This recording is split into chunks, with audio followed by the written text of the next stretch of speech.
Sawa, iwe Elisha na Elijah ndikutaura nezvawo. Elijah pari kutenda kudenga ane nyaya aitotiza pano. Pane mukadzi anga atobheja ainzi Jezebel kuti ndikambata ndodambura musoro. Aitiza. Kureva kuti ukatsvaka weakness yemunhu haushaye. Ukatsvaka weakness hauishaye.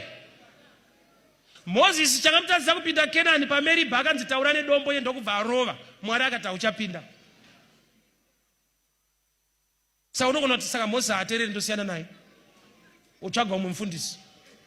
Woenda kwa Noah ndiye anorova chapomba ndakaparidza kuti anga akatodhakwa. Unoziona kuti yaNoah haipindike.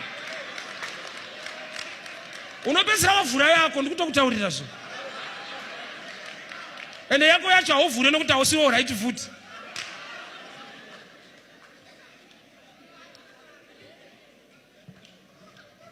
Unotsvaga weakness kuwadi kutsvaga strength.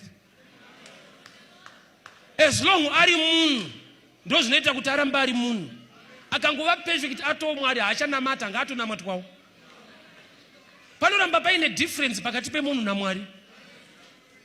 Hazviite kuti munhu ave Mwari, hazviite.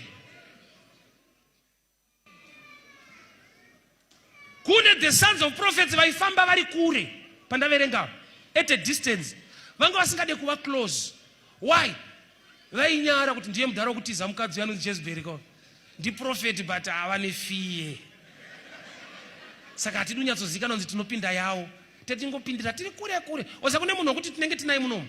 But pakuita zvinhu zvepachechi ari kure zvake. Anenge achingonyarira kure so. Ikanzi FM mumukombisa anobva anyarara so. Ari kure nayo but anopinda imomo. Iwa usatombonzwa kuti mweya wakadaro wanga una Peter futi. Ini kare ndaifunzwa kuti Peter ndiye akasimba pavadzidzi vese. Kana Jesu paakabatwa muGetsemani vese vakatiza, Peter hana. Saka ndaifunzwa kuti ndokusimba. Kusvika ndaverenga kumberi pandakanzwa kuti pane musikana akaona Peter. Zvikanzi uyu mumwe wacho, Peter akaramba ka3.